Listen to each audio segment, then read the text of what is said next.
everybody, Dave Weiss here for the Glue Bomb Show. Today I have an unboxing for you that has been a long time coming. I got this from my local hobby shop, Signs 5 and 10 in Quakertown, not too far from my church.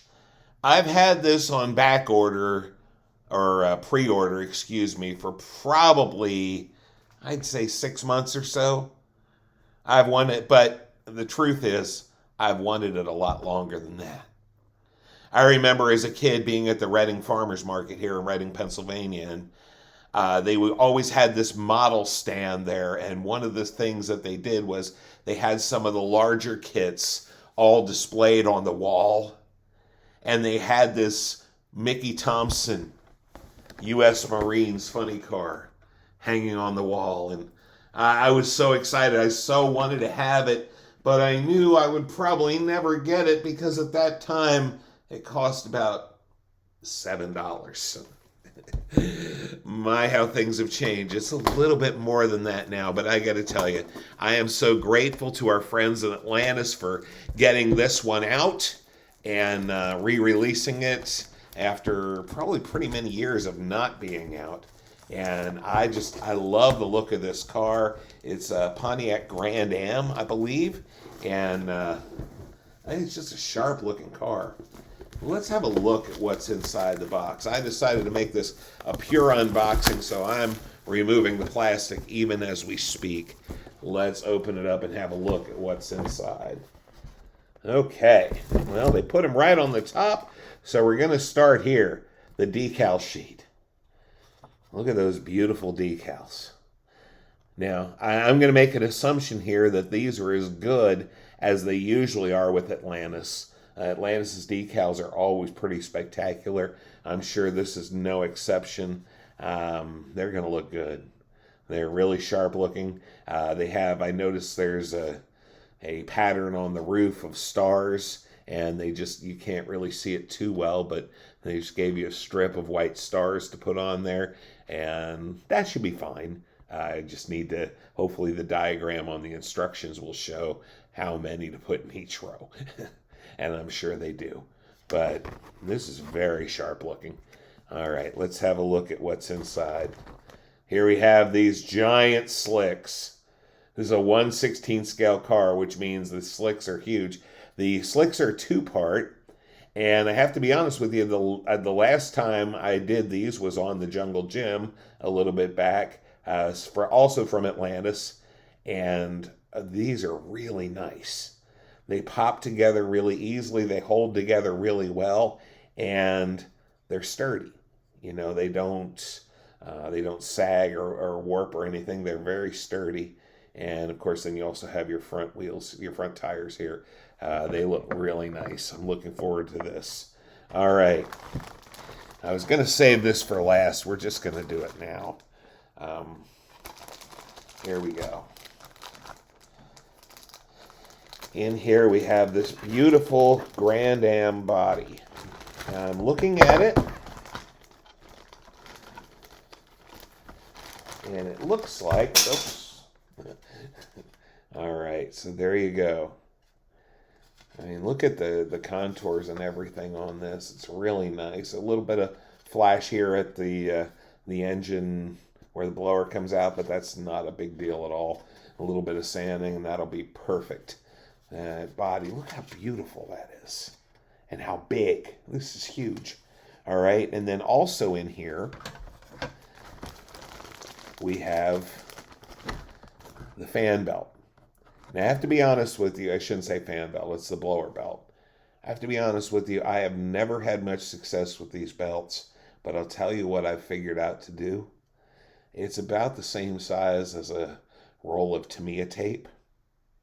And so when I put mine together, I'll put some Tamiya tape on this and paint it, most likely. I'll try this first.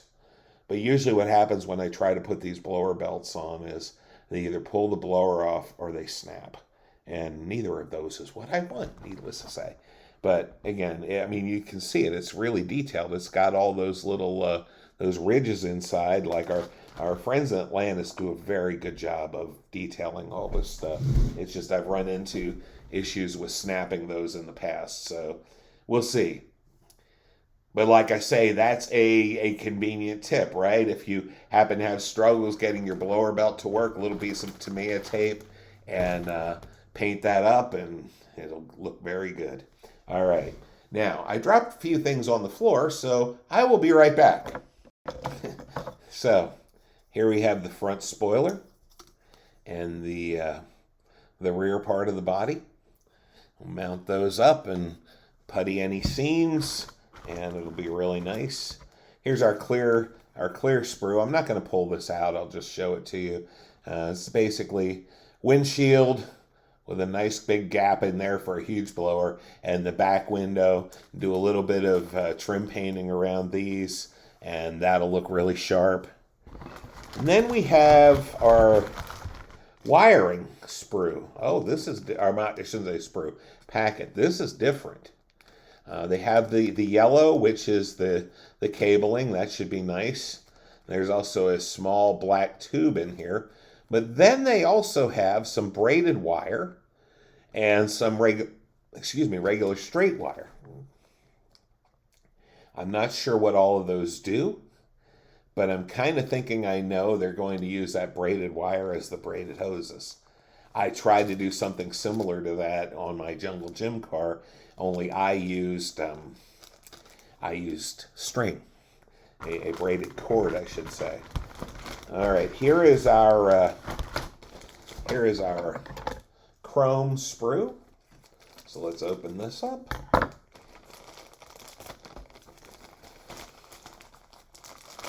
I can't get over how nice Atlantis does these things. These are sharp. I mean, look how nicely detailed these wheels are. And all these different chrome parts. We've got a lot of chrome suspension parts, which I know that's how they were on the original molds, and we will make it work. I noticed there's a broken arm here, one of these little arms for the steering. That's really no big deal. We'll just glue that together.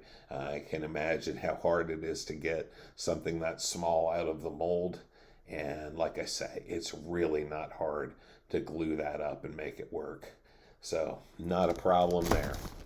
All right. Or at least not a big problem. And then we have our white sprues. Looks like there's two more in here.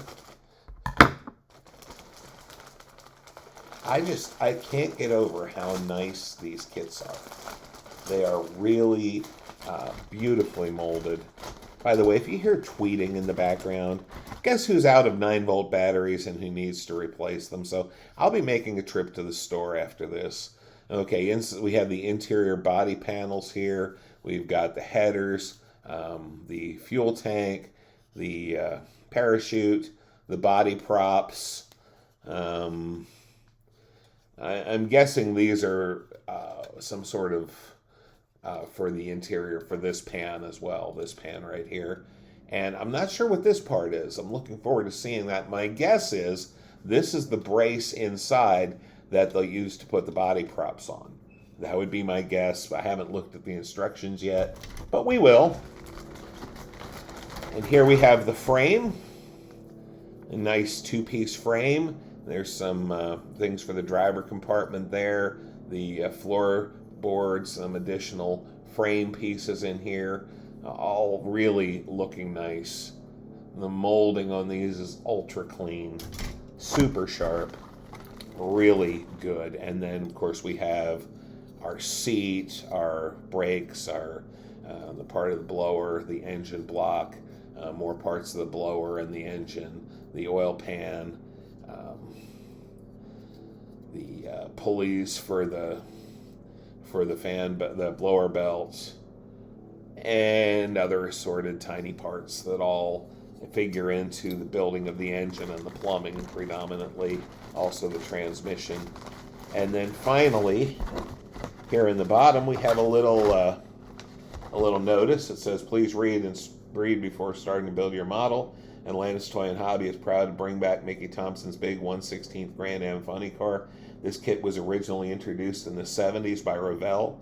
To enhance the building experience, the original model kit included rubber tubing to be used for brake lines, fuel lines, ignition wires. In the 70s, rubber tubing was probably the best thing available. In today's world, there are better options. Atlantis has upgraded the wiring, fuel lines, and brake lines to be more realistic. Yellow wire for your ignition wires, silver wire for your brake lines, braided line for your fuel lines, black tubing to be used for ignition wire boots and can be used for the brake line fittings. We have included the original instruction sheet. Please note the original instructions does not reflect the changes in the updated wiring kit which we have provided you. Atlantis wishes you a great build and we appreciate your support. One tip, the braided line is sometimes flat. You can open and shape it by inserting the solid silver wire into it and then remove. Wow. See that? They're thorough. They are thorough. They do a good job. I'm really excited about this. Yeah, what else is there to say? I have two big projects going right now, so this one's going to have to wait a little while, but hopefully not too long. It starts off, instructions start off with body assembly and all that, which what I will do is I will assemble this body first, and then I will put the paint it inside and out. I usually paint the interior black. I'm not sure what instructions it gives for this, but I usually paint it black. Yes, it does. I remember I was concerned about how to place the decals for the stars. They have a detailed description of how to put that up there, which is really cool.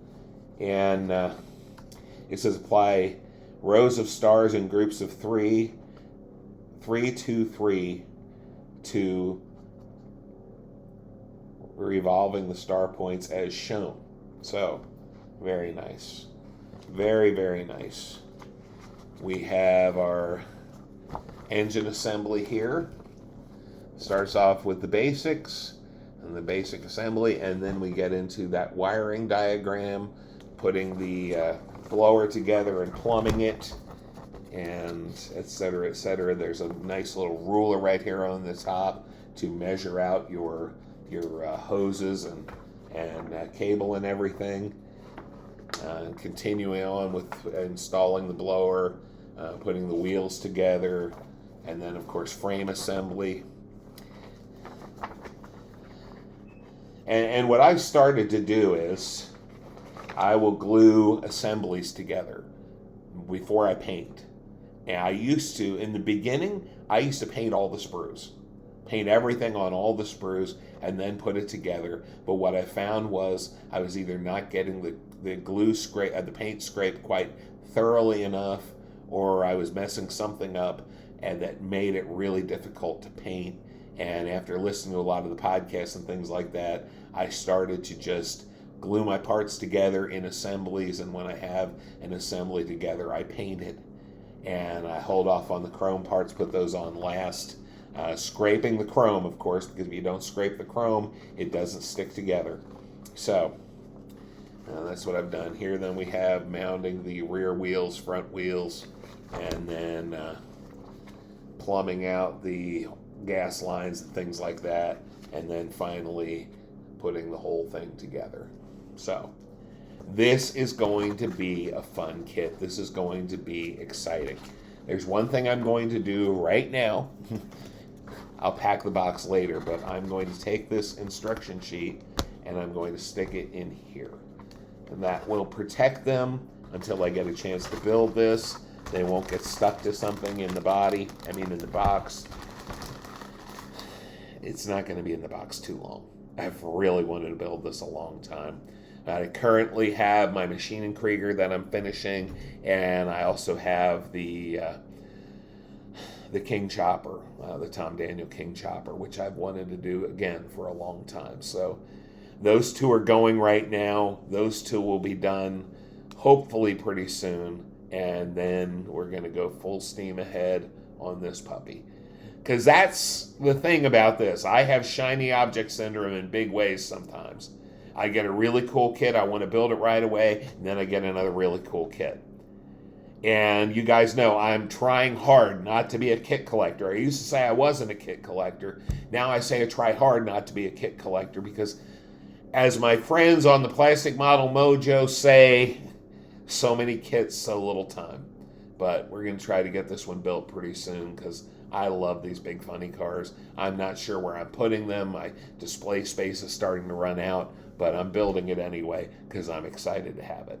All right, guys, that's it. Take care. Have a great day. But remember, model building is supposed to be fun. I know this one's going to be fun.